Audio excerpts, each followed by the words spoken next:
Matius pasal 19 ayat 16 sampai 26.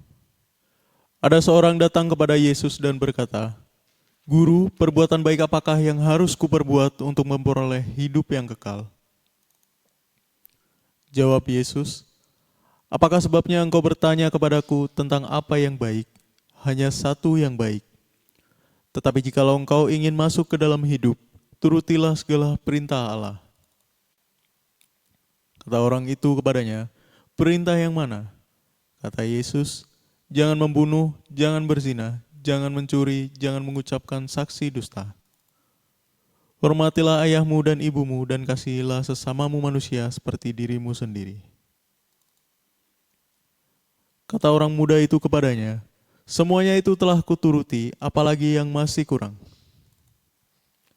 Kata Yesus kepadanya, "Jikalau engkau hendak sempurna, pergilah, jualah segala milikmu dan berikanlah itu kepada orang-orang miskin. Maka engkau akan beroleh harta di sorga. Kemudian datanglah kemari dan ikutilah aku." Ketika orang muda itu mendengar perkataan itu, pergilah ia dengan sedih sebab banyak hartanya. Yesus berkata kepada murid-muridnya, "Aku berkata kepadamu, sesungguhnya sukar sekali bagi seorang kaya untuk masuk ke dalam kerajaan surga. Sekali lagi aku berkata kepadamu, lebih mudah seekor unta masuk melalui lubang jarum daripada seorang kaya masuk ke dalam kerajaan Allah." Ketika murid-murid mendengar itu, sangat gemparlah mereka dan berkata, "Jika demikian, siapakah yang dapat diselamatkan?" Yesus memandang mereka dan berkata, "Bagi manusia hal ini tidak mungkin, tetapi bagi Allah segala sesuatu mungkin." Yohanes pasal 12 ayat 1 sampai 8. 6 hari sebelum Paskah Yesus datang ke Betania, tempat tinggal Lazarus yang dibangkitkan Yesus dari antara orang mati. Di situ diadakan perjamuan untuk dia dan Marta melayani. Sedang salah seorang yang turut makan dengan Yesus adalah Lazarus. Maka Maria mengambil setengah kati minyak narwastu murni yang mahal harganya, lalu meminyaki kaki Yesus dan menyekanya dengan rambutnya, dan bau minyak semerbak di seluruh rumah itu. Tetapi Yudas Iskariot, seorang dari murid-murid Yesus yang akan segera menyerahkan dia, berkata, "Mengapa minyak narwastu ini tidak dijual 300 dinar dan uangnya diberikan kepada orang-orang miskin?" Hal itu dikatakannya bukan karena ia memperhatikan nasib orang-orang miskin, melainkan karena ia adalah seorang pencuri. Ia sering mengambil uang yang disimpan dalam kas yang dipegangnya. Maka kata Yesus, "Biarkanlah dia melakukan hal ini mengingat hari penguburanku. Karena orang-orang miskin selalu ada pada kamu, tetapi aku tidak akan selalu ada pada kamu."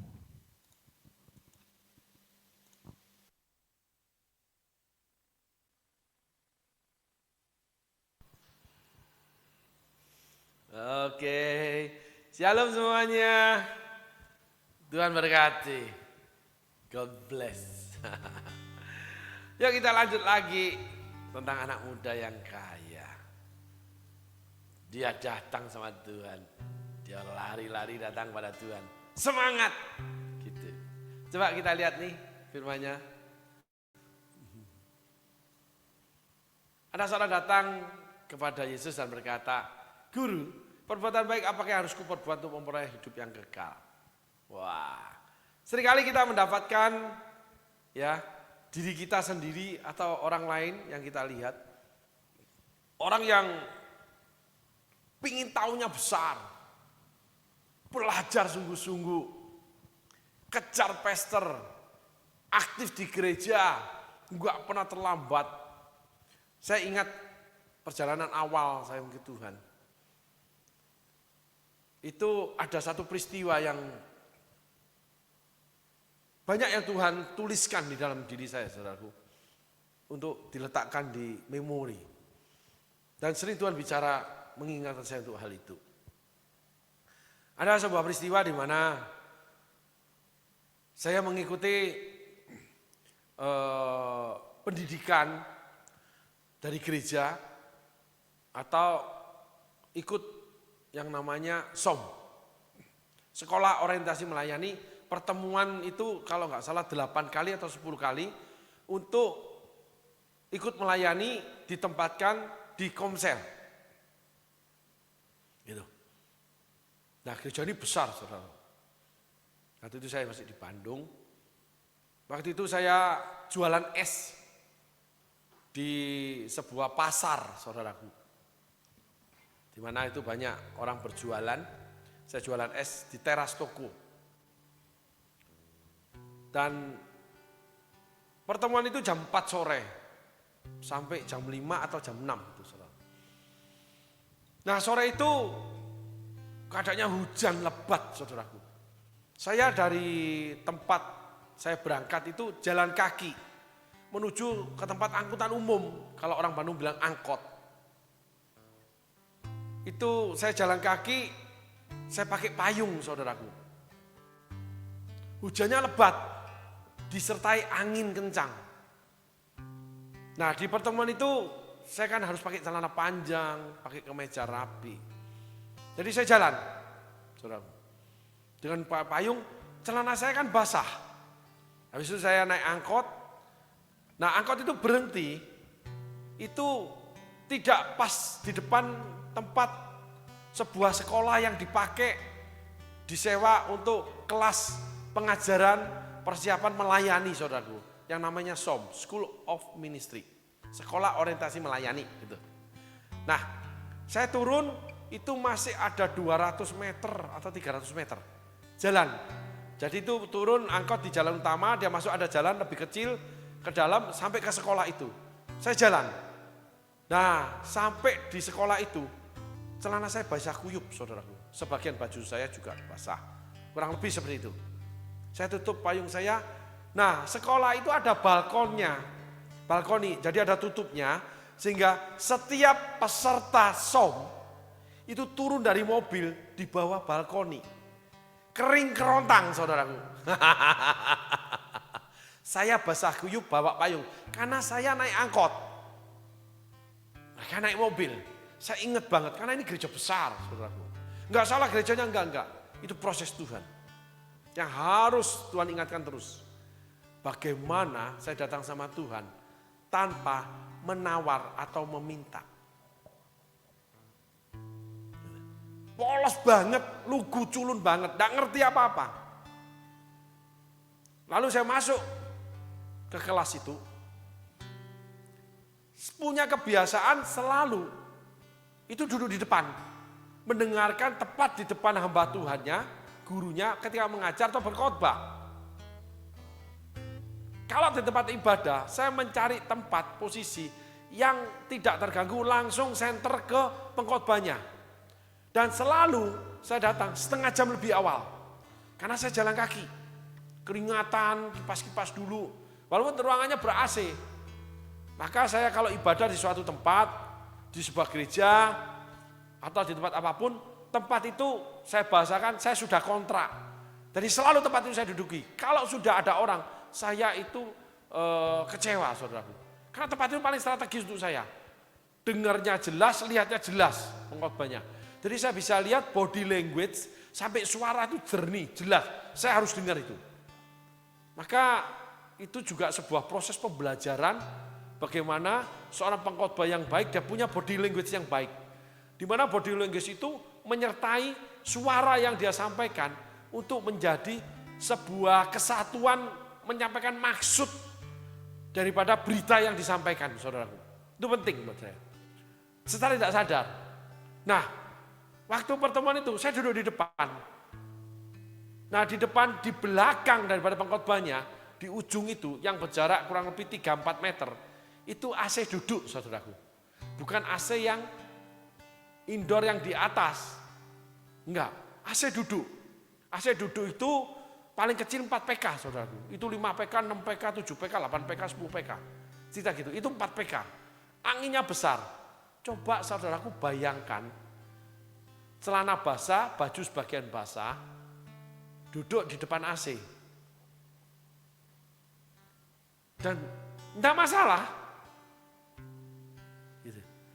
Sehingga Tuhan sering ingatkan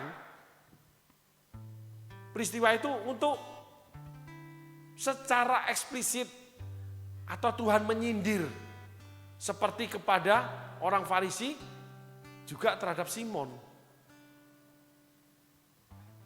Dulu nggak punya apa-apa, rajin banget, kena AC dingin, basah, nggak berasa dingin, memperhatikan setiap firman yang diberitakan, firman yang diajarkan. Karena memang sungguh-sungguh. Seperti anak muda yang kaya ini, dia datang sungguh-sungguh sama Tuhan loh. Dan dia sudah persiapan, dia sudah melakukan semua yang ditulis di hukum Taurat. Hebat kan rohaninya? Wih, luar biasa, kamu itu kasih mula-mula, kamu itu berkorban-korban. Waduh, semangatmu itu yang membuat kami lebih bersemangat melayani Tuhan. Semangatmu membuat kami itu betul-betul tergerak. Kamu ini begini gitu. Seringkali kita dapati seperti itu di gereja atau di pelayanan-pelayanan atau di komunitas. Melihat begitu hamba Tuhan ini luar biasa, anak Tuhan ini luar biasa. Baik ketika melayani, baik ketika belajar melayani. Ada lagi, saya dibawa Tuhan membawa tasnya pendeta yang diundang. Jadi pendetanya masuk, nggak usah bawa tasnya, saya bawain, saya letakkan di kursi di sebelah dia duduk. Tidak ada yang mengenal, tidak ada yang mengundang, datang tidak diundang, pulang pun tidak diantar. Hadir tidak hadir, tidak ada yang tahu, juga tidak ada yang mencari. Itu awal pelayanan full time loh saudaraku. Itu yang terjadi. Sehingga hasilnya, akumulasinya sekarang, itu tidak mencari pelayanan, enggak pernah. Minta pelayanan apalagi. Bukannya itu salah, tapi enggak ada. Lalu tidak dicari juga tidak mencari. Ada sebuah ketegaran di dalam pelayanan. Tidak diberi juga tidak meminta. Buat diri sendiri ya. Kalau buat pelayanan is okay. Gitu. Ada sesi tertentu harus mengorbankan diri demi orang lain. Mau enggak bantu hamba Tuhan ini? Kebetulan kami tidak ada ruang untuk membantu dia, tidak ada programnya dan sebagainya. Atau menolong orang untuk bagaimana dia memberkati dan sebagainya. Ada kontekstual sendiri itu. Bahkan terhadap orang yang memberi, enggak masalah. Tidak ada yang istimewa. Sampai ditinggalkan pun, tidak dianggap, tidak dicari, ditinggalkan, tidak masalah. Dan itu sesuatu di dalam yang saya nggak tahu juga. Itu timbul sendiri.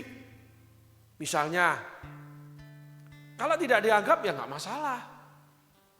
Kalau tidak didengar ya nggak masalah. Ya saya menghindar aja. Nyantai. Terus kalau tidak dicari ya nggak masalah. Terus orang pergi ya nggak masalah. Bahkan prinsip ini bisa masuk sampai ke dalam kehidupan saya bicara dengan istri.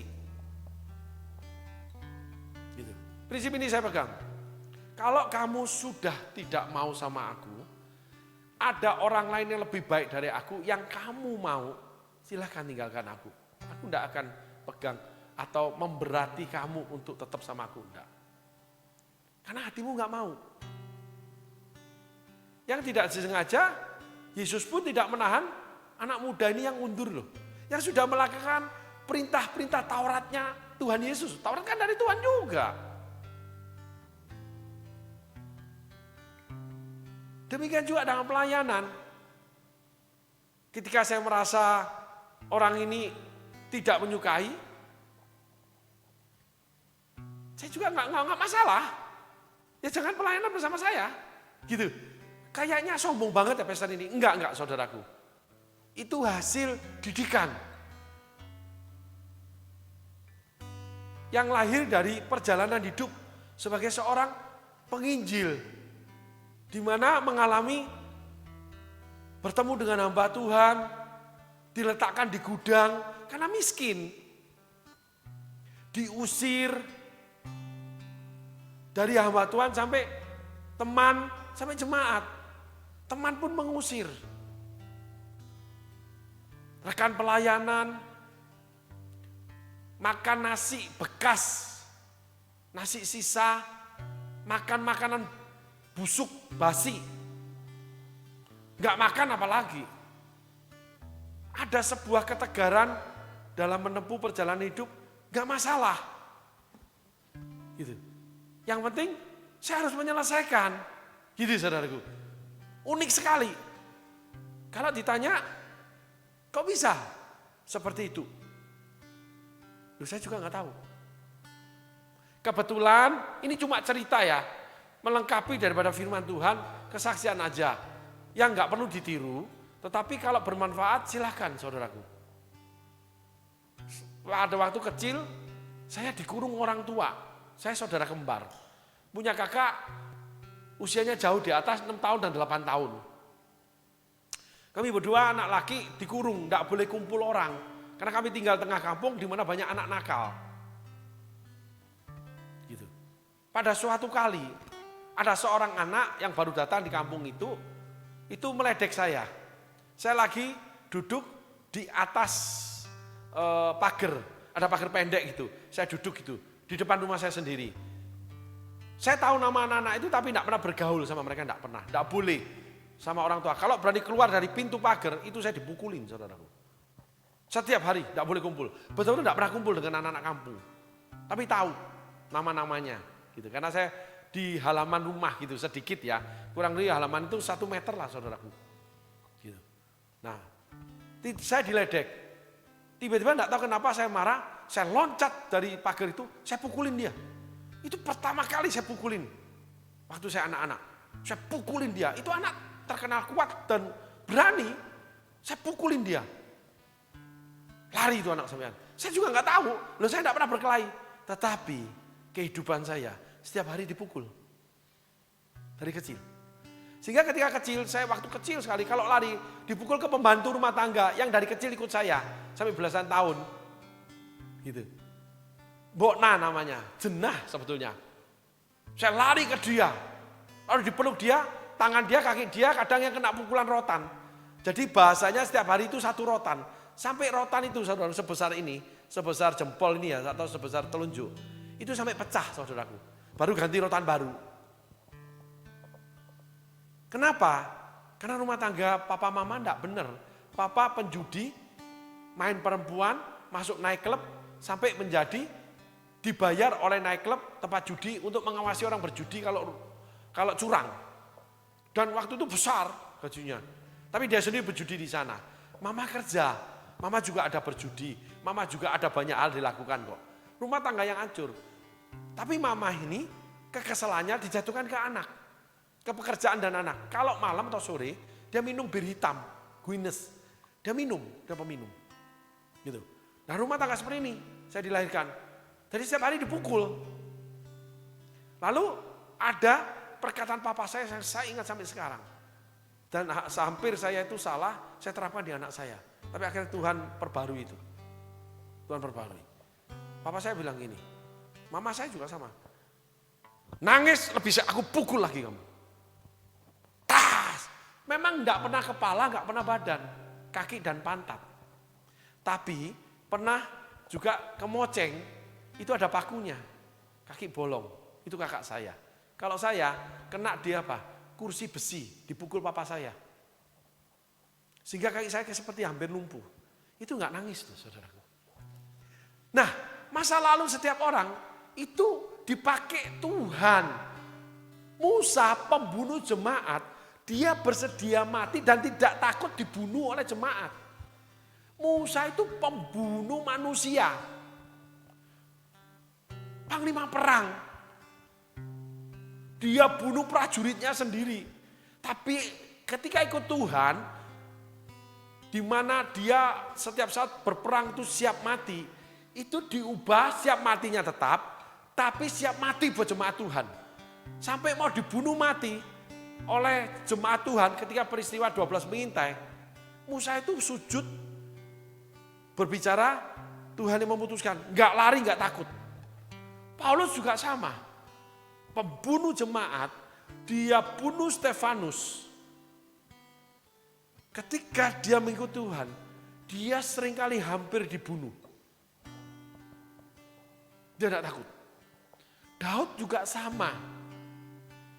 Dilecehkan, dikata-katain, tidak diberikan fasilitas apa-apa, mengembala kambing domba, kakak-kakak jadi tentara yang hebat. Anak dari hasil perzinahan, bapaknya aja lupa. Goliat dihadapi. Saul, anak orang berada. Ketemu Goliat, tidak berani keluar, takut. Akhirnya anak kecil yang maju. Masa lalu seseorang dipakai Tuhan, tapi diubahkan air menjadi anggur. Sehingga rasa itu sampai sekarang ada ikut Tuhan.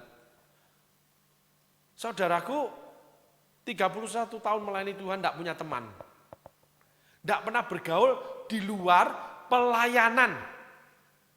Pernah sekali diundang, kebetulan ketemu teman SMP diundang reuni. Habis reuni dimasukin grup mereka, cuman bertahan beberapa saat saya mengundurkan diri. Maaf teman-teman semua, saya mau fokus ya di pelayanan, jadi saya mengundurkan diri dari perkumpulan ini.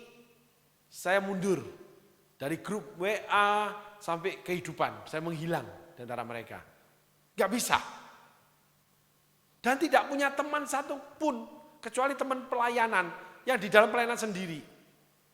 Saya bisa berada di sebuah kota, di Palangkaraya. Saya itu enggak pernah punya teman. 20 tahun saudaraku, pernah tinggal 2 tahun. Enggak punya teman, termasuk hamba-hamba Tuhan. Bisa dihitung jari teman saya. Kenapa? Datang, fokus pelayanan, terus pulang. Tinggal pun setiap hari fokus pelayanan. Enggak pernah kemana-mana. Bahkan makan, minum, tidak pernah kemana-mana. Tidak kenal siapa-siapa. Cuma luput-luput kenal orang yang di bandara. Karena 20 tahun mondar-mandir di bandara. Akhirnya kenal. Bapak ini biasa datang, biasa pergi. Gitu. Kenapa? Masa kecil yang dikurung. Lalu tidak pernah takut ditinggalkan. 14 tahun susah, tidak takut susah. Ditinggalkan orang berduit. Ditinggalkan teman pelayanan tidak pernah takut karena biasa sendiri. Gitu. Dari Bangkai ke Walamadu. Jadi fokus pelayanan benar-benar 24 jam saya ini. Di rumah tangga sama. Tidak punya pergaulan teman yang lain pergi bersama teman. Tidak pernah. Kecuali jemaat yang ngundang, ayo makan. Suami istri ngundang. Atau keluarga yang diundang, diajak pergi. Enggak pernah ngundang orang ajak, orang ayo kita kumpul-kumpul yuk makan ngobrol. Enggak. Kecuali untuk pelayanan. 31 tahun. Pernikahan saya 33 tahun. Tegak berdiri sendiri. Istri saya pun kurang lebih sama masa lalunya. Hidup lahir dari keluarga yang berantakan. Tulang rusuk itu benar saudaraku. Punya kelebihan yang membuat kuat perjalanan bersamanya.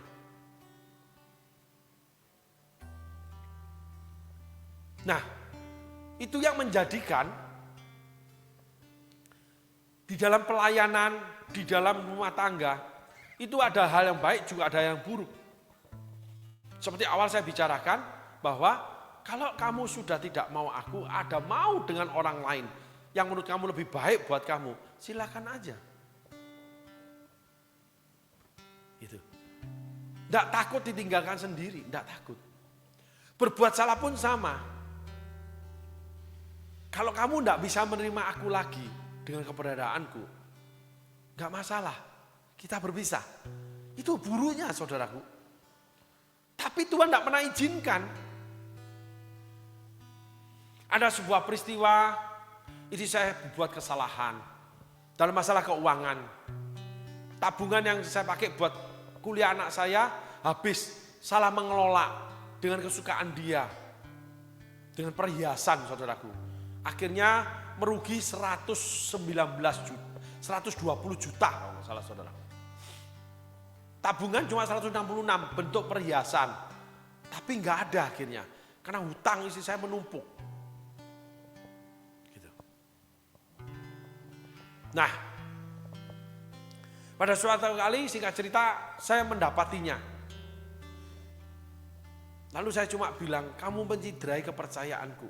Karena semua uang saya serahkan ke istri. Dan dia yang berhak mengelola. Pertama ya saudaraku, pertama. Padahal saya seorang pengusaha yang biasa mengelola uang. Karena saya bagian keuangan. Join apapun saya pegang keuangan saudaraku. Dipercaya keuangan. Gitu. Nah, lalu saya keluar dari rumah. Kami menyewa kamar di hotel kecil. Lalu saya berbicara sama istri saya. Aku sudah tidak bisa terima kamu. Kita berpisah. Kalau nggak mau bercerai, tahu anak-anak. Udah kita nggak usah tahu anak-anak. Anggap aku pergi. Pelayanan atau kerja. Nanti aku punya duit, aku kirimin anak-anakku uang. Kalau aku nggak menikah, aku datang kepada kamu. Kita melakukan hubungan suami istri. Karena aku kasih kamu duit. Tapi kalau aku sudah ada wanita lain, ya kita tidak melakukan hubungan suami istri. Dan aku tidak akan melayani. Gitu saudara. Kuat sekali pendirian. Tapi ada buruknya. Ini saya berlutut. Minta kesempatan. Dan saya beri itu. Padahal betul-betul saya sudah memutuskan. Kita berpisah. Nah itu hal yang buruknya saudaraku.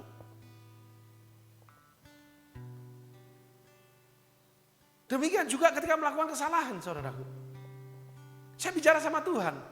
Tuhan, aku dapat cerai nih. Gitu, ceritanya itu gitu.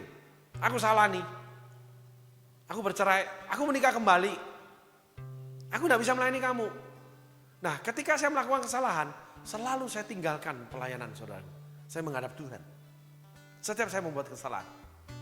Saya bilang, Tuhan, aku sudah berbuat salah nih. Kalau aku menikah kembali, itu ya saudaraku, misalnya ya, itu ya. Dan itu terjadi. Tapi saya tidak pernah bercerai, saudaraku enggak. Tuhan tidak izinkan. Saya ngomong, saya tidak bisa melayani kamu. Aku bekerja, tetapi aku tetap melayani kamu. Kan karena PDW. Aku akan tetap memberitakan firman-Mu. Mungkin aku masuk ke desa-desa terpencil yang nggak tahu siapa aku, apakah aku menikah kembali atau tidak.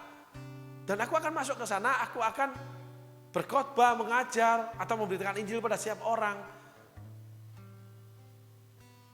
Atau ketika saya bekerja, saya tetap ke gereja, saya tetap memberi kepada kamu.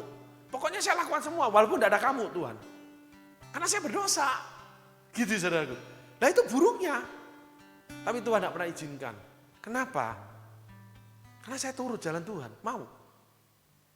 Balik lagi ke kisah istri saya. Dia minta ampun, saya beri kesempatan. Kalau itu kita pulang. Nah ketika kita bersiap pulang, Tuhan bilang, jelas suara seperti audible, ampuni istrimu. Saya berhenti, berjalan, saya berdiri, saya bilang, Tuhan saya sudah ampuni. Di dalam sini. Di batin ini saya ngomong sendiri. Tuhan saya sudah ampuni. Lalu saya jalan kembali. Kuat lagi suara itu. Ampuni istrimu. Tuhan panggil istri. Dan ampuni. Saya bilang sudah. Kan Tuhan tadi sudah saksikan. Ya udah, aku beri kamu kesempatan. Gitu saudara. Padahal ketika saya mau menikahi istri saya ini, sebulan ketemunya. Habis itu saya ketemu orang tuanya, saya bawa pergi. Gak mau ikut, ya gak jadi. Kalau mau sama aku, jatuh cinta, ikut. Kan karena PDW saudaraku. Ya itu sampai sekarang. Tapi untuk Tuhan ya. Dan itu kejujuran buat saya. Saudara tidak perlu ikuti, tidak perlu setuju. Tapi kalau bermanfaat boleh. Kalau tidak manfaat ya buang aja. Anggap cerita kisah hidup manusia berdosa, cerita dongeng gitu saudaraku ya. Nah, saya bilang Tuhan sudah ampuni. Sudah aku ampuni. Tuhan kan lihat tadi toh. Jalan lagi saya. Tuhan bilang ampuni. Balik duduk saya. Saya tahu ada sesuatu penting. Saya cuma bilang, mana yang belum aku ampuni? Yang pertama, kamu menanggungkan sakit mertuamu. Kamu harus tetap bayarkan. Oh, oke. Yang kedua, uang enggak boleh kamu pegang. Tetap istrimu yang pegang. Kan tadinya aku kasih uang jajanmu, semua keuangan keluarga, apapun aku yang kelola. Tadinya istri saya yang kelola. Saya cuma kasih uang, kamu jajan aja. Hukuman buat kamu, karena kamu enggak bisa pegang uang. Dikasih lebih habis, kasih tabungan habis. Memang istri saya tidak pandai mengelola uang. Itu saudara dia. Nah, di situ saya tetapkan. Tuhan bilang, enggak. Uang tetap dipegang istrimu. Berikan kepada istrimu, kamu enggak boleh pegang uang. Yang ketiga, jangan pernah ada di hatimu peristiwa ini pernah terjadi. Lupakan. Betul-betul Tuhan bilang, anggap ini tidak pernah terjadi. Itu saya diem, saudara, kaget. Kaget bukan karena apa? Aneh, kaget cuma satu. Tuhan, kamu itu seperti ini ya. Lalu Tuhan ingetin, aku mengampuni dosamu, itu aku melupakannya. Seakan-akan kamu itu tidak pernah melakukan dosa di hadapanku. Sudah aku hapus dari kitab kehidupanku. Wow, saya kaget itu saudaraku. Karena saya bilang langsung, ya, tanpa rewel, ya. Maka saya bilang sama istri saya, uang tetap kamu pegang, Tuhan ngomong, kamu tetap kelola. Tetapi, aku ajari kamu cara kelola uang. Ini kamu harus masuk tabungan, ini kamu harus begini, ini pemakaiannya untuk anak, ini untuk kamu. Dipecah-pecah, tadinya utuh saya kasih. Gitu. Jadi semua tabungan, semua hak harta atas nama istri, saudara. Lalu ada rumah yang atas nama anak. Memang saya berikan ke anak saya yang sulung. Sudah menikah. Yang susu belum saya kasih rumah. Saya belum punya. Tunggu Tuhan. Karena masih lama dia menikahnya. Gitu. Saya langsung putuskan. Iya. Kejujuran itu responsif. Bukan tanpa kebijaksanaan, bukan. Bukan tanpa berpikir. Ada yang memang perlu dipikirkan dulu. Tapi kalau perkara ini enggak. Perintah Tuhan. Ya. Cuman ada kaget. Kenapa? Dibukakan mengerti pengampunan yang sempurna dari Tuhan. Karena itu permintaan. Semua sudah aku lakukan. Semua perintah firman Allah sudah aku lakukan. Enggak ada aku pegang harta. Aku cuma melayani. Cuma taunya makan yang disiapkan istri.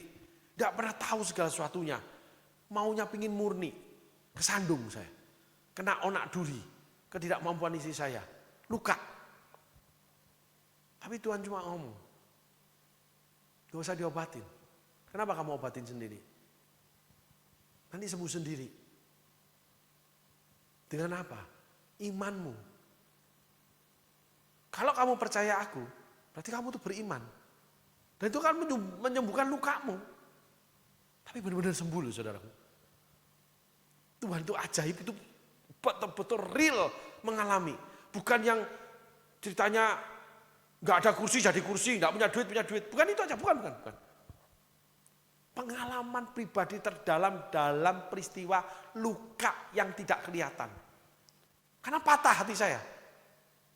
Benar-benar saya putuskan berpisah. Pengkhianatan untuk masa depan anak. Bagi saya pengkhianatan cinta kita. Karena itu perjanjian kita. Kamu tidak bisa dipercaya. Dan kamu sembunyikan itu. Kamu menipu aku. Tidak bisa. Aku tidak boleh. Aku tidak mau ditipu kamu. Bagi aku kejujuran aku angkat di atas segalanya. Tidak boleh. Tidak boleh berdusta. Apalagi ikut Tuhan. Bila ya katakan ya, bila tidak katakan tidak. Lebih dari itu dari si jahat. Iblislah bapakmu. Karena iblis bapak pendusta. Jangan berdusta. Kan ditulis gitu. Tapi memang sebelumnya walaupun saya berdusta tapi saya cenderung hidup terlihat apa adanya kok. Pengakuan itu sangat kuat dalam hidup saya dari kecil ya. Gitu ya. Tetapi itu ini aja. Yang penting sekarang di dalam Tuhannya itu yang saya bagikan. Sehingga ketika Tuhan berbicara, saya takkan mati. Ya. Ya. Ya aja. Dan saya dibukakan sebuah pengertian yang dalam tentang hal yang rohani. Yang tidak kasat mata. Karena saya percaya, saya bilang ya. Dan betul-betul saya lakukan loh. Saya lakukan sampai hari ini. Kenapa? Ya saya percaya Tuhan. Percaya kenapa? Ya cuman mau. Karena Tuhan mau. Ya suruh ngampuni ya udah. Seperti aku menghapus dosamu dan melupakannya. Demikianlah engkau harus melakukannya. Kurang lebih seperti itu. Dan saya bilang, ya udah. Ya wes, jadi gini ya. Pulang-pulang habis ayo pulang. 3:30 pagi saya pulang. Dan tidak ada tersisa luka di hati saya. Tidak ada. Langsung sembuh. Jadi kamu gak boleh menyembuhkan diri sendiri. Tuhan minta saat itu sebetulnya yang paling sulit. Kalau saya tidak berpisah dengan istri, paling sulit buat saya. Tercidrai kepercayaan itu yang paling sulit, saudaraku. Memulihkan hubungan. Enggak itu. Sehingga anak muda ini akhirnya kecewa dibawa nanti. Yang butuh waktu, cara dan sebagainya yang sangat sulit untuk pulih. Sehingga banyak orang yang kecewa datang kepada Tuhan. Kecewa terhadap gereja, kecewa terhadap pelayanan, kecewa terhadap hamba Tuhan, rekan pelayanan, keadaan apapun tentang yang namanya ketuhanan daripada Yesus. Tentang pengikutan akan Tuhan.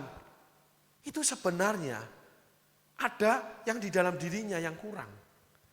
Seperti Yesus ngomong, anak muda ini. Dia tidak mau kehilangan itu. Mungkin gengsi, mungkin apa yang ingin didapati, dan banyak hal. Awalnya baik. Dan anak muda ini persiapan, sudah aku lakukan semua. Ya, dia sungguh-sungguh loh, mau loh. Sungguh-sungguh belajar. Tapi tidak terpikirkan, pikiran Kristus. Yang Tuhan minta, jual harta milikmu, bagi pada orang miskin. Wow, ya tidak mungkin lah. Aku hidup bagaimana? Itu seumur hidup, itu warisan orang tua dan sebagainya. Gitu. Maka anak muda ini pergi dengan sedih.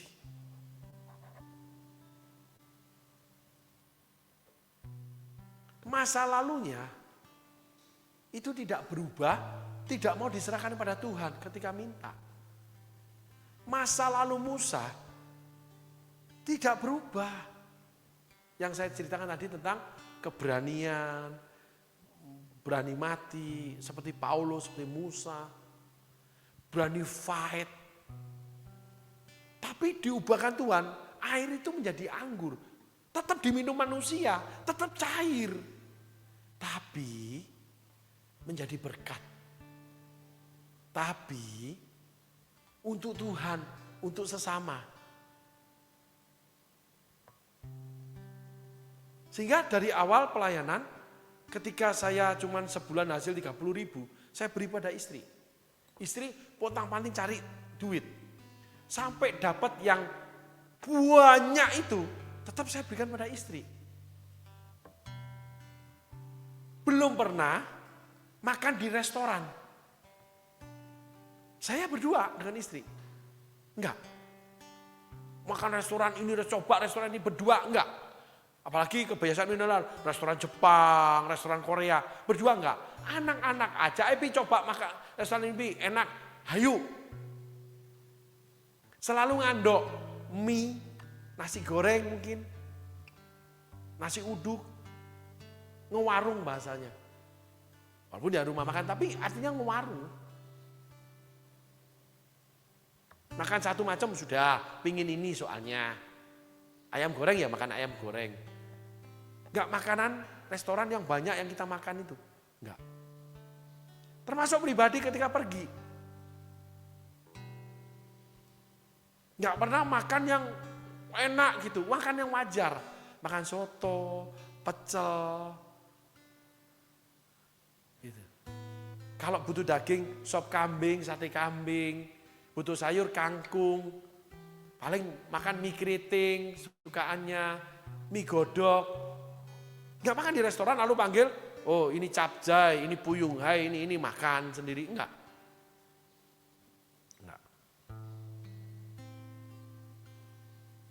Karena terbiasa. Sejarah saya ketika kecil, itu selalu mama itu menyajikan makanan, nasi sudah berikut lauk harus habis. Jadi nggak pernah ambil sendiri. Kecuali diajak papa makan di restoran bersama kakak-kakak, bersama mama, makan keluarga, pesen papa itu suka makan banyak, 10 macam, 12 macam, baru kita makan. Baru bisa boleh ambil sendiri. Gitu. Dan itu terjadi sampai sekarang. Anak muda ini punya kebiasaan dari kecil itu anak orang kaya. Tetapi kekayaannya itu ketika diminta Tuhan, dia enggak mau. Jadi kebiasaan kita masa kecil yang air, yang dianggap buruk. Seperti Musa itu biasa bunuh manusia, Paulus biasa bunuh manusia. Elia itu cuek bebek, banyak keponya. Elisa itu orang yang tegas akurat. Musa itu orang yang berani. Tetap air. Tapi menjadi anggur. Tetap roti. 5 ketur roti. Tapi memberi makan 5.000 orang. Kita ini tetap sama saudaraku. Tapi ketika kita serahkan kepada Tuhan. Di situ Tuhan ubahkan. Jadi lebih baik air jadi anggur. Jadi banyak berkat buat orang lain. Sebenarnya bukan kehilangan. Apa gini, barang siapa kehilangan nyawanya oleh karena aku, dia akan mendapatkan kembali. Barang siapa mempertahankan nyawanya, dia akan kehilangan nyawanya. Ketika segala sesuatu di dalam diri kita, kita serahkan kepada Yesus, kita akan mendapatkan segala sesuatu yang dari Yesus. Dimuliakan yang punya kita ini. 5 ketur roti, jadi sisa 12 bakul memberi makan 5.000 orang. Air menjadi anggur. Karena kita menyerahkan kepada Yesus. Kita mendapatkan nyawa dari Yesus, sesuatu dari Yesus yang punya kita sendiri yang balik. Barang siapa mempertahankan nyawanya, dia akan kehilangan nyawanya. Ketika uang kita pegang, ketika gengsi kita pegang, pelayanan kita pegang, itu menjadi milik kita. Pasti kita pertahankan, itu pasti hilang. Karena setan akan serbu itu saudaraku. Kenapa? Nyawa Tuhan tidak ada. Orang yang atasnya namaku disebut, merendahkan diri dan mencari wajahku, dan berbalik dari jalan-jalannya yang jahat, maka aku akan mengampuni mereka dan memulihkan mereka. Doa Salomo. Nah inilah karakternya Tuhan. Inilah hati Tuhan saudaraku. Di mana anak muda ini mengikut Tuhan, mengejar Tuhan, sudah melakukan hal-hal yang Tuhan inginkan, sudah baik. Tetapi menolak kehendak Tuhan. Yang diawali kita di part pertama, bahwa dia memperlakukan Yesus guru. Cuma mau belajar, cuma mau berkat Tuhan, cuma mau dipakai, cuma ingin menjadi kaya, cuma supaya diurapi atau menjadi orang teman itu ketika ikut gereja ini diberkati maka dia ikut gereja ini. Ketika ikut gereja ini dipakai maka ikut gereja ini. Ketika melayani gereja itu dapat PK besar maka melayani di gereja itu. Semua karena anak muda ini karena cuma ingin belajar.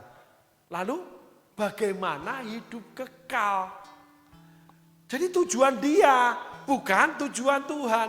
Kehendak dia bukan kehendak Tuhan. Miss ketemunya. Jembatan yang dibangun datang kepada Tuhan, dia datang kepada Tuhan. Tetapi akhirnya dia balik lagi. Karena dia angkat lagi jembatan itu, dia simpan. Karena Tuhan bilang, jembatan itu berikan buat orang lain. Yang uang itu jadi cuman alat. Semua hal di dunia ini alat, termasuk manusia. Jadi uang itu enggak punya hak lebih. Enggak punya kelebihan. Tapi Tuhan bisa memberikan alat-alat atau kebutuhan kita tidak melalui uang. Tidak melalui uang. Saya sudah terangkan di part pertama. Sehingga uang itu cuma alat. Gitu. Nah, anak muda ini gagal. Uang itu adalah alat satu-satunya buat dia. Sebagai alat tukar. Sehingga dia kejar alat tukar yaitu uang untuk mendapatkan kebutuhan dia. Dia kejar hidup kekal, tapi dia pegang uang. Karena dia tidak ingin kehilangan.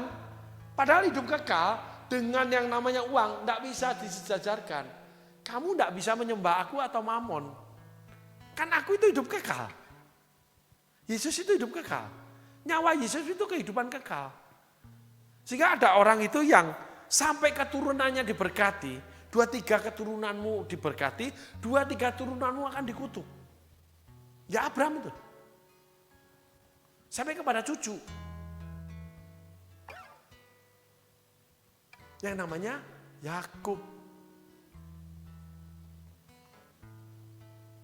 Anak cucu orang benar tidak akan minta roti. Anak cucu loh. Tidak ditulis cicit ya. Nah ini penting saudaraku. Sehingga pengikutan kita akan Tuhan, itu adalah firman Tuhan yang nuntun kita. Pelita bagi kaki kita, terang bagi jalan kita. Tapi itu firman Tuhan itu ada onak duri yang melukai kita. Nah ketika hal melukai kita, itu sedang diminta Tuhan loh. Kerelaan hatimu tetap mau di jalan-jalan Tuhan enggak? Tetap melakukan kehendak Tuhan enggak? Walaupun sakit. Jadi ikut Tuhan bukan enak aja kata-kata pastor itu betul.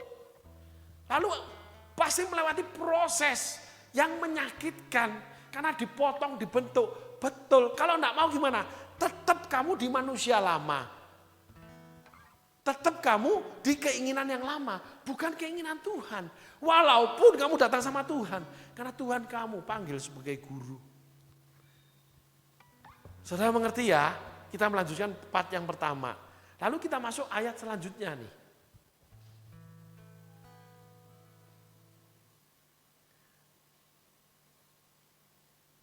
Jawab Yesus, apakah sebabnya engkau bertanya kepadaku tentang apa yang baik? Hanya satu yang baik.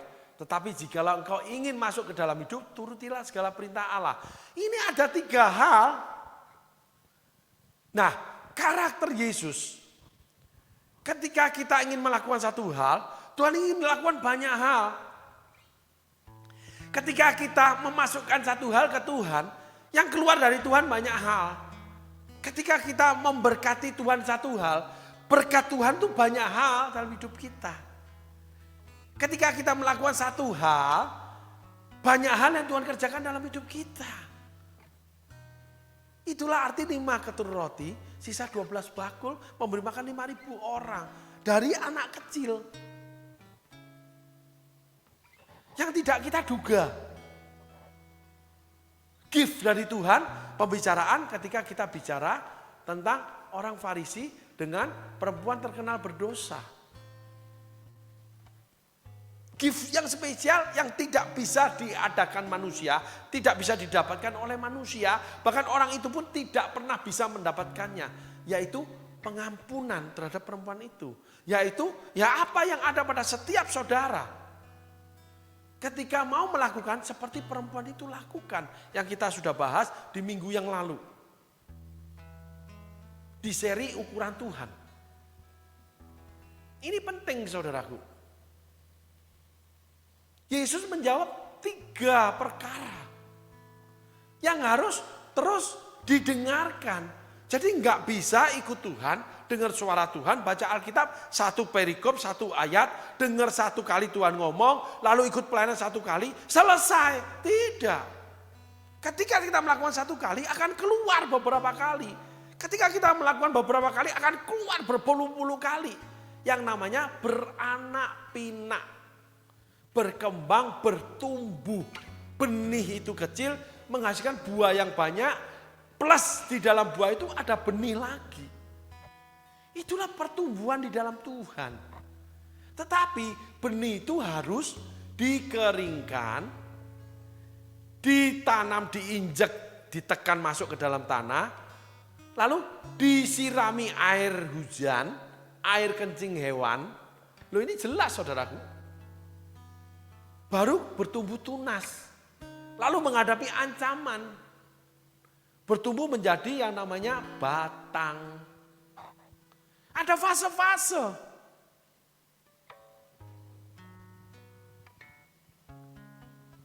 Anak muda ini datang mau langsung hidup kekal, Tuhan ngomong selesai. Tidak. Ada 3 hal yang pertama kali Tuhan jawab. Enggak langsung. Hidup kekristenan enggak instan saudaraku. Mengikut Tuhan tuh enggak bisa instan. Ada banyak hal yang semakin mendatangi kita. Dan ketika banyak hal mendatangi kita, ada lebih banyak hal lagi mendatangi kita. Kalau jadi berkat, Tuhan inginkan jadi berkat lebih banyak lagi.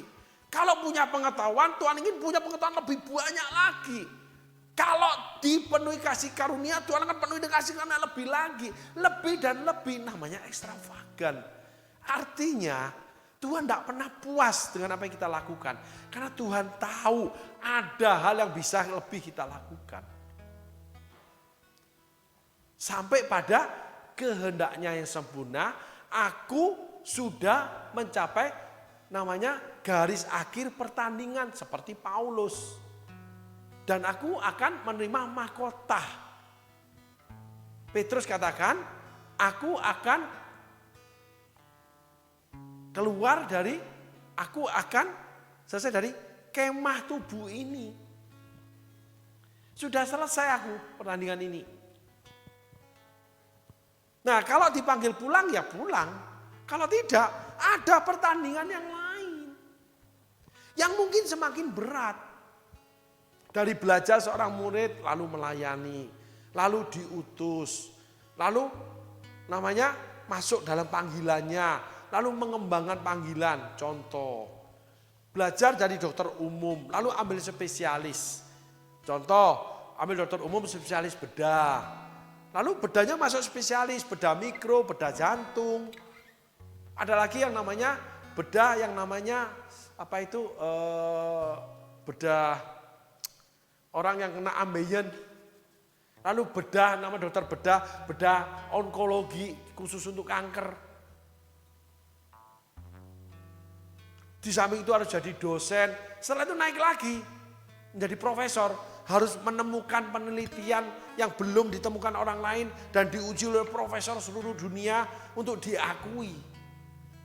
Harus punya penemuan, terus berkembang. Jadi saudara sekali jadi berkat, saudara lebih banyak jadi berkat. Kalau sudah banyak, lebih banyak lagi. Yesus menjawab 3 perkara. Yuk kita bahas yuk.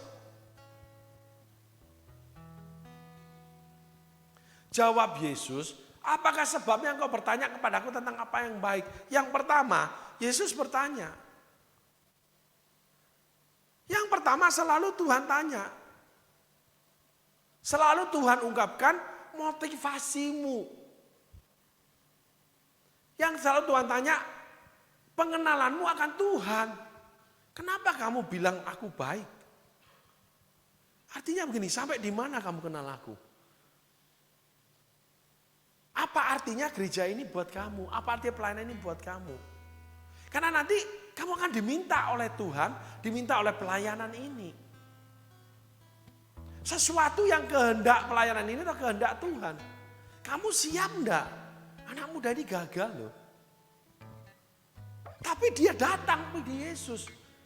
Dengan tujuan bagaimana hidup kekal. Dapatnya. Dan memperlakukan Yesus guru. Memperlakukan gereja sebagai ABCD. Bukan untuk mendapatkan Tuhan saja. Bukan untuk jadi berkat saja. Bukan untuk namanya dipakai saja. Udah punya tujuan sendiri. Walaupun itu mencapai kehidupan kekal. Mendapat hidup kekal. Padahal yang Tuhan inginkan banyak yang dilakukan. Karena hidup kekal itu sebenarnya sudah dimiliki. Kalau mau dipakai Tuhan, ya sudah pasti dipakai. Setiap anak-anaknya pakai sih dipanggil, lalu dipakai. Kalau apa yang Tuhan berikan ya pasti sudah ada. Karena Allah menyediakan semuanya sampai dipanggil pulang. Entah selesai atau tidak. Musa tidak masuk tanah perjanjian. Petrus tidak menjamah namanya bangsa-bangsa di luar Yahudi. Tapi itu rahasia ilahi, saudaraku. Jadi yang pertama kali, ketika kita mau mencapai Tuhan, atau kita sudah mencapai Tuhan, dia akan tanya tentang dirinya. Kenapa kamu bilang aku baik? Kenapa kamu mau datang sama aku? Kenapa kamu minta diberkati? Kenapa kamu mau dipakai? Kenapa kamu belajar firman Tuhan? Kenapa kamu ada di gereja ini? Kenapa kamu ikut pesta ini? Itu akan dipertanyakan dengan situasi kehidupanmu di mana akan ada tantangan di sana. Pingin dipakai kok nggak dipakai? Pingin diberkati kok nggak diberkati? Musa mengalami proses 40 tahun di Midian. Yosua mengalami proses 80 tahun. Ikut Musa 40 tahun, terus mengalami peperangan 40 tahun. Kaleb 80 tahun. Ikut Musa, ikut Yosua. Cuman dapat gunung. Yosua mimpin 40 tahun gak dapat apa-apa, sama dapat yang lain. Musa 40 tahun tidak mendapat apa-apa, tidak seperti Yosua, anak-anaknya dipanggil menjadi Yosua. Tidak dapat apa-apa anaknya. Dan tidak dapat masuk tanah perjanjian, tidak dapat gunung kayak Kaleb. Padahal Kaleb bawahan dia.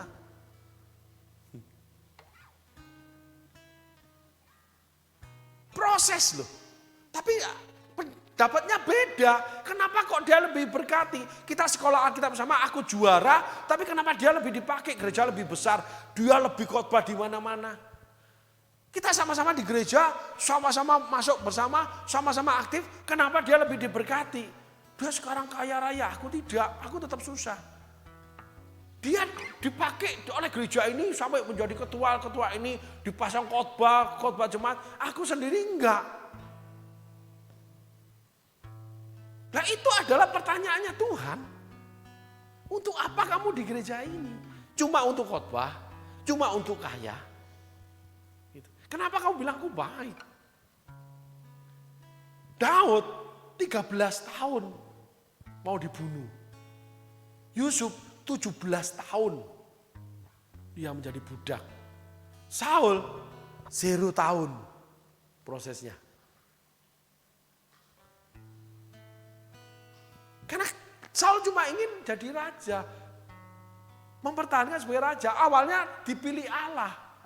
Awalnya baik, akhirnya buruk. Kalau mereka semuanya mendapat proses, semuanya akhirnya buruk. Walaupun perjalanannya, semuanya akhirnya baik, walaupun perjalanannya buruk. Onak, duri semua, luka semua itu. Musa, Daud, Yosua, Kaleb, semua itu luka. Luka peperangan hidup, luka dengan pemberian Allah, luka dengan jabatan, pemakaian. Itulah realitanya ketika kita datang kepada Tuhan. Itu realitanya ketika datang pada sebuah pelayanan, sebuah gereja. Itulah kehidupan yang Tuhan sediakan buat setiap anak-anaknya. Ketika mau datang sama Tuhan. Ketika datang pada sebuah pelayanan, sebuah gereja, ketika masuk rumah tangga, ketika mulai bekerja. Gak boleh semuanya dianggap sama dengan yang lain, tidak. Satu hal anak muda ini bermasalah dia karena dia punya tujuan hidup kekal. Padahal dia udah punya. Ketika dia menyebut Yesus Tuhan bukan guru. Ketika mau jadi hamba Tuhan pasti Tuhan sediakan pekerjaannya. Yaitu pelayanannya. Ketika ingin yang namanya hidup berkelimpahan, Tuhan tunjukkan jalannya bagaimana berkelimpahan. Alkitab mencatat semua. Semua ada. Kita belajar dan melakukannya. Nah, anak muda ini nggak ada. Dia cuma pingin tahu. Dia pingin belajar saja. Ternyata melakukannya dia nggak jadi. Karena Tuhan ngomong yang lain nih. Ini kecelakaan besar saudaraku. Yuk kita tengok Alkitab. Jawab Yesus, apakah sebabnya engkau bertanya kepadaku tentang apa yang baik? Lalu yang kedua, hanya satu yang baik. Nah itu tidak diterangkan loh saudaraku. Disambung, tetapi jika engkau ingin masuk ke dalam hidup, turutilah segala perintah Allah.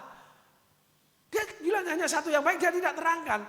Seringkali kita dengan Tuhan itu deadlock, betul nggak saudaraku? Terkunci. Ngapain aku pelayanan? Ngapain aku kerja? Ngapain aku di gereja ini? Ternyata aku nggak dianggap, aku disalahkan. Ternyata aku tidak menjadi kaya.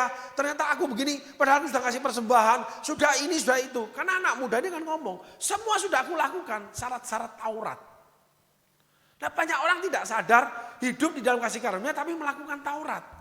Karena kasih karunia adalah Yesus itu hidup di dalam kita. Sehingga Yesus itu menghidupi setiap kehidupan kita. Yesus melakukan segala sesuatu bersama-sama kita. Kalau kita tidak mau melakukan, Yesus tidak bisa lakukan. Kita rekan sekerja Allah. Ini penting saudaraku. Maka Yesus bilang hanya satu yang baik. Gak dilanjutkan. Aneh ya? Nanti di kisah yang lain baru kita ketemukan. Itu uniknya Alkitab.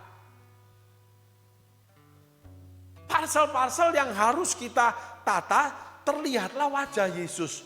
Parsel-parsel kita tata, terlihatlah kaki tangan Yesus. Parsel kita tata, terlihatlah namanya hatinya Yesus atau badannya Yesus atau isi di dalam badan Yesus. Sampai kaki, sampai semuanya.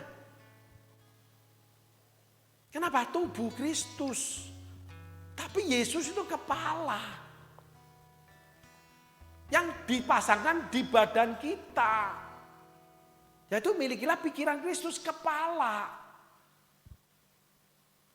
Punya kacamata, melihat segala sesuatu dari matanya Tuhan.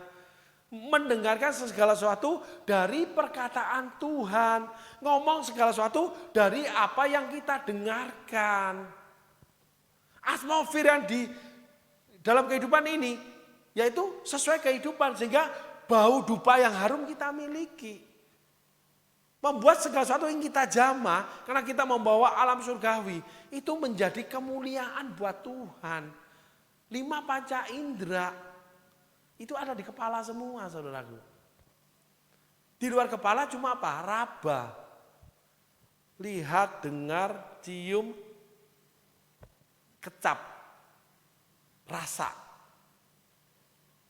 Gitu. Tapi kan meraba juga, ini kan diginin rasa, kan ada indera peraba di sini. Tapi kalau di luar kepala ini raba semua, nggak ada hidung, nggak ada mata, nggak ada kepala, nggak ada lidah yang di badan. Nah ini penting saudaraku, sehingga Yesus mengatakan hanya satu yang baik. Habis itu dia stop, deadlock kita, karena nanti dilanjutkan di bawahnya. Cuman ini yang kamu harus lakukan loh. Nah, oleh karena kamu lakukan itu, maka ketemu semuanya.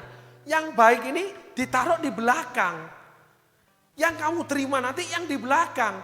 Ikut Yesus itu bukan awal, kekristenan itu bukan awal. Kekristenan itu perjalanan, terimanya di belakang. Paulus katakan, aku menerima mahkota kebenaran. Musa tidak menerima tanah perjanjian. Yosua menyelesaikan pertempuran. Kaleb menerima namanya gunung. Beda, ada yang dirugikan, ada yang mendapat keuntungan. Tetapi perjalanannya berbeda. Musa menjadi sahabat Tuhan, Yosua tidak. Musa bertemu muka-muka, Yosua tidak. Kaleb menjadi bawahan, dapat gunung, Yosua jadi pemimpin. Itulah namanya berbaju sirahkan keadilan. Itu namanya Allah itu adil. Tapi semuanya itu ditaruh di belakang. Jawaban itu di belakang, enggak di depan. Yang di depan itu pemberitahuan atau perintah dia, yaitu kehendak dia yang sempurna. Jadi enggak ada deadlock sebetulnya. Yang ada jalan di mana kita harus menunggu akan ditemukan, dijemput untuk menjalani yang lain. Jalan itu enggak buntu, karena ada pintu yang dibuka atau ada perahu yang menjemput, karena jalan itu mentok di pintu rumah, Jalan itu di tengah laut, di pinggir pantai. Sehingga harus dijemput dengan perahu. Gitu. Atau dijemput untuk ditarik balik, berputar. Karena Tuhan tidak ingin melalui laut. Ada bangsa Israel melewati laut Teberau, ada yang berputar dia. Gimana pimpinan Tuhan aja. Makanya anak muda ini menolak kehendak Tuhan. Kenapa? Banyak anak-anak Tuhan itu menentukan jalannya sendiri setelah ikut Tuhan. Gak bisa untuk mencapai kehendaknya, bukan kehendak Tuhan. Nah, ketika Tuhan mau memberikan pemberitahuan dan perintah, lakukan saja. Nanti hasilnya apa? Di belakang. Karena kamu harus kehilangan apa yang kamu ingini, kamu kehilangan apa tujuanmu, nanti Tuhan sediakan di belakang itu yang dari Tuhan. Yang jauh lebih baik daripada yang kamu ingini. Jauh lebih besar, jauh semua. Ternyata itu yang lebih baik, itu yang paling baik buat kita. Itu dikatakan bahwa Allah menyediakan menurut kita belum tentu baik loh. Maka pasangan suami istri bisa mengatakan kamu tidak terbaik buat saya. Pekerjaan ini tidak terbaik buat saya Tuhan. Pelayanan ini tidak terbaik buat saya. Karena konsepnya apa yang baik menurut kita belum tentu benar. Musa memberikan surat cerai pada awalnya tidaklah demikian. Belum tentu benar. Paulus ingin ke Eropa belum tentu benar. Diarahkan ke Asia.